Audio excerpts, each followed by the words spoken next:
पश्चिमी बंगाल की राजनीति में आया है अब तक का सबसे बड़ा भूचाल। कैबिनेट भंग, मुख्यमंत्री पद से बाहर ममता बनर्जी और बंगाल में नई सरकार बनने का रास्ता साफ। जिस नेता ने एक दशक से ज्यादा समय तक बंगाल की राजनीति को अपने इशारों पर चलाया, आज वही सत्ता से बाहर है। लेकिन सवाल यह है, क्या ये सिर्फ एक हार है या किसी बड़े राजनीतिक खेल की शुरुआत? हालिया विधानसभा चुनाव में पश्चिमी बंगाल की जनता ने बड़ा फैसला सुनाया है। भारतीय जनता पार्टी ने बंगाल में ऐतिहासिक जीत दर्ज करते हुए सत्ता के दरवाजे खोल दिए हैं। वहीं कभी खेला होबे का नारा देने वाली तृणमूल कांग्रेस इस बार जनता के भरोसे को बचाने में नाकाम रही। चुनावी हार के बाद राज्यपाल को कैबिनेट भंग करने की सिफारिश भेजी गई और इसके साथ ही ममता बनर्जी अब बंगाल की मुख्यमंत्री नहीं रही। लेकिन कहानी यहीं खत्म नहीं होती।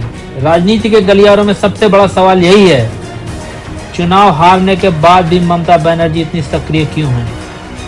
सूत्रों की माने तो ममता बनर्जी सत्ता छोड़ने के मूड में नहीं दिखाई दे रही। वे पार्टी के नेताओं के साथ लगातार बैठक कर रही हैं, समर्थकों को एकजुट रखने की कोशिश कर रही हैं। दरअसल ममता बनर्जी जानती हैं कि बंगाल की राजनीति में उनकी पकड़ अभी पूरी तरीके से खत्म नहीं हुई। एक बड़ा वर्ग अब भी उन्हें बंगाल की सबसे मजबूत क्षेत्रीय नेता मानता है।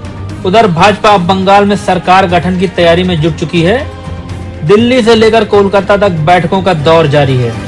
मुख्यमंत्री चेहरे को लेकर चर्चाएं तेज हैं। भाजपा इसे सिर्फ एक चुनावी जीत नहीं, बल्कि बंगाल में वैचारिक बदलाव की शुरुआत बता रही है। राजनीतिक विश्लेषकों के मुताबिक अगर भाजपा स्थिर सरकार देने में सफल रहती है तो बंगाल की राजनीति दशकों के बाद पूरी तरह बदल सकती है। अब सबसे बड़ा सवाल, क्या ममता बनर्जी विपक्ष की नई ताकत बनेगी? क्या टीएमसी में टूट होगी? क्या भाजपा अपने वादों पर खरी उतरेगी? और सबसे अहम, क्या बंगाल की जनता बदलावों से खुश होगी? फिलहाल बंगाल की राजनीति एक ऐसे मोड़ पर खड़ी है जहां हर दिन नया समीकरण बन रहा है।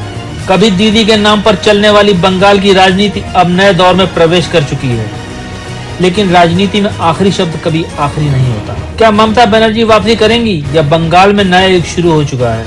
फिलहाल बंगाल देख रहा है और पूरा देश इंतजार।